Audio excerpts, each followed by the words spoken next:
Chapter 39 Alumni Reunion. It was not until recently, in the twilight of my life, already settled in my homeland, that I had a pleasant experience linked to the school of my childhood. It happened when I attended the closing event of the institution. After several decades of activity, the Sacred Heart of Jesus School was closing its doors and commemorating its history with a party, to which, by the way, I was not invited. However, that did not stop me. That morning I dressed very sober and elegant to attend the closing mass. When I entered the chapel, the pews were full of alumni, mostly older women. I tried to look for familiar faces, but I had a hard time locating some of the girls who would have been nicer to me. I focused not on the mass or the priest's sermon, but on the altar of the Blessed Virgin. I saw her so small. She was not even a shadow of the image I remembered when I used to kneel in front of her and ask her for impossible miracles. I don't remember any being granted to me, let alone those in which I asked to be saved my grades. I was doing that when the priest gave the final blessings and we all went out to the courtyard, where different groups were formed. I tried to fit in, but it was hard. I was walking from side to side when I bumped into Anita and one or two of her friends who surrounded her. I knew they recognized me, although none of them said hello. On the contrary, they lowered their gazes. Then I took courage, approached them, and said, "Hello, girls. I'm Maggie Valdez. Don't you recognize me?" Some were silent, and Anita answered, "Yes, I heard you were back." "Exactly.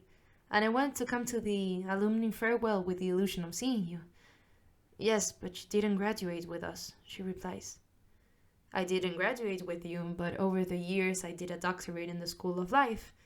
I wish now that I live here, that we could share on occasion." Months later, I organized a luncheon and invited the whole class. To my surprise, they all attended. They were around 50, and many of them met there for the first time since they left school. It was an anthological meeting, where they were moved, cried, and hugged each other. I felt deeply satisfied to have been able to facilitate this instance, totally overcoming the quarrels of the school. Although they all said goodbye with the desire to repeat the meeting, that was the last time we saw each other. Since everyone's life is full of distractions and difficulty, it is not so easy to meet frequently, but I am aware of how therapeutic these meetings are. Therefore, I am looking forward to the end of this contingency to invite them again, as I know they appreciate it and makes me very happy to act as a point of union among all of them. Chapter 40 70 and 50 May 2019. Fall begins, and I am reminded that Jim will be 70 years old. I've given it a lot of thought. I don't know if I should celebrate his 70th or let it go, because sometimes I think he doesn't deserve any celebration. On the other hand, when I put my memories on the scale, it wasn't all bad, and I think there would still be some positives. Besides, after living here for 7 years, he already has a group of friends with whom he would be happy to share that day. I'm thinking about this. I suddenly realized that this date would coincide with the 50th anniversary of our marriage, so I could take the opportunity to include myself. That would motivate me even more, and it would make up for the work of organizing the event, which I wanted to be a surprise for Jim. I hired the services of a hotel, invited my children and our friends, but without telling him the reason. The truth is that the whole thing was somewhat surreal, as we had been divorced for a long time, and yet we were still united as partners, swinging on the spider's web. Still, I was excited to now consummate the wedding celebration we never had. My children came for only a couple of days. I forced them to travel to justify that happy family image I've always wanted to project to the world. However, that was the last day the four of us were together. Our fortress was crumbling like the sand castle in their infancy. That morning, like any other, my husband got up and went golfing with his friends. They were all invited to the party, but I warned them not to say anything. My children, who were already in the house, one under the alibi of a business deal and the other for Mother's Day and Father's Day, told him to come over at noon to go out for lunch. After Jim had gone golfing, I spruced up and about 12 o'clock went to the hotel to meet the crowd. When he arrived at the house, Hazel told him to change his clothes because there was a celebration at the Hotel Tu Giardino and Mummy was waiting for them. Jim did not imagine that the celebration was for his 70th birthday, nor that he would meet his friends there, and not one of them was missing. Those who had shared golf with him before were now out in full force to give him the big surprise. When he arrived at the parking lot, he met a couple of them, who had to offer him any excuse as to why they were there. Then he walked in, and when he saw that the celebration was for him, he was so excited that his eyes watered. To end the evening, and after the hugs, toast, and gifts, I wanted to share some images with a beautiful audiovisual montage that I had commissioned a few days before.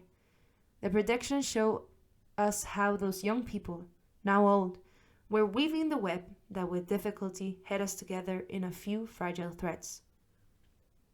When we returned, late at night, my son went to share with his cousins, since we are neighbors, while my daughter came home to sleep. I retired to my room and put on my sexiest satin nightgown, hoping Jim would close his beautiful day with some romantic gesture befitting a second honeymoon. But he went into the bedroom, changed his attire, grabbed his inseparable friend Johnny Walker from the kitchen, and hopped in his golf cart to head back out to continue the party at his brother-in-law's house. It wasn't until the next day that we bumped into each other in the kitchen to prepare our breakfast coffee, with neither pain nor glory. Chapter 41. I did it for you, and for me. One day in July 2016, I wake up thinking that I'm 1 month away from turning 70. How fast time went by. I get up and walk to the bathroom, where I turn on the light to contemplate in the mirror the silver tone of my hair, reminding me that I am reaching the twilight of life. I turn off the light and go back to bed. I want to keep dreaming. Next to me, Jim snores placidly. I don't fall asleep. I plan my birthday party, going over the guest list, the food and the music. I want everything to look perfect. My daughter Hazel is coming all the way from California to join me. I'm overcome with the memory of my grandmother Kitty, who made that same trip over 100 years ago, when she came for her inheritance and stayed here. I fall asleep thinking, what will I leave my family as a legacy? The day of the celebration finally arrives. I wake up very early with an excitement similar to that of a 15th birthday, where I change from girl to a woman. Maybe now I was going through a new portal, also important. As soon as I open the door to my room, I receive the best gift, the hug from my Hazel, who tells me, "Happy birthday, Mom! I love you very much." As we enter the kitchen, Jim had prepared breakfast for the three of us. The day was off to a good start. Before noon, I get dressed in a steel-colored suit I had made for the occasion. I take a look around the living room and check that it looks like it's going to be a different event. The white Persian violets my husband gave me are all over the table. The scent of vanilla candles perfumes the air. It is past 1 o'clock when my guests begin to arrive. I open the door, and as I wait under the threshold, my gaze wanders to the mountains, taking me back to my childhood memories. I try to visualize other happy birthdays, and I find it difficult. There is only one that comes to mind. When I was 5 years old, when Tom gave me that ring with my lucky shamrock. My sister Deborah, who was in the house, comes down the stairs, approaches me, and wishes me happy birthday. As she hugs me, all dressed in blue, down to her stockings, I remember with a sharp image an anecdote from when we were little girls. We were given stockings as a gift. I didn't like my red ones. Hers, blue ones, were my favorite. I asked for them and she wouldn't lend it to me, so I wore them without her permission, with such bad luck that she always discovered me, and wherever she was, she forced me to take them off while I begged her to leave them on. "No," she said, "take them off so you can learn not to touch my things." I submissively obeyed. begging, embarrassed, not to be seen by any acquaintance who passed by us. Suddenly, I see my cousins arriving. How could I forget so many summers swimming in the pool together at my Aunt Mercedes' house?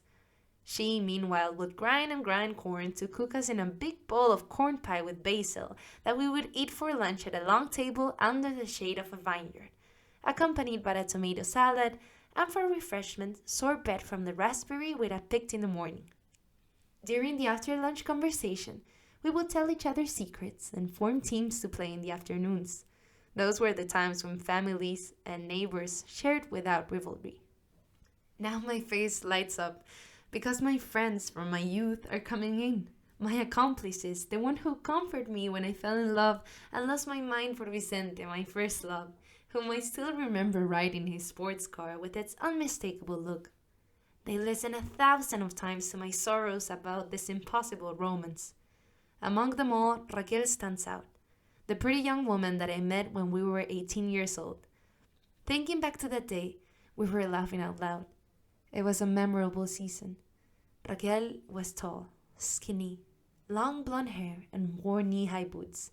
She had the look of a Hollywood artist. She dressed outlandishly for the time, always attracting attention. Before we met, we had the illusion of being models, and we applied to an agency where we were finally hired for some shampoo or makeup commercials.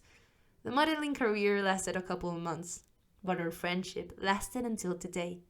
She comes to the door and hugs me. She is no longer the same.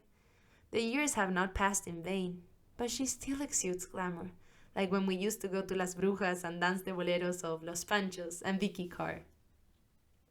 I return to my present, where my schoolmates who in the past were not my friends keep arriving. I visualize them all in the distant era, starched and composed, with half-leg skirts, Spanish mantillas, berets and ties, girls of the nun. Good thing I found them again. They welcomed me warmly, after years of absence, when I connected them to invite them. Through them, I have met and entertained friendships that helped me reintegrate into my city. I walk into the living room and see my 3 sisters-in-law, whom I have learned to value and love more for their strength and patience with their husbands. I share with them all, and thank them for their presence. Hazel approaches with a cake lit with many candles. They all chant, "Maggie, make a wish!"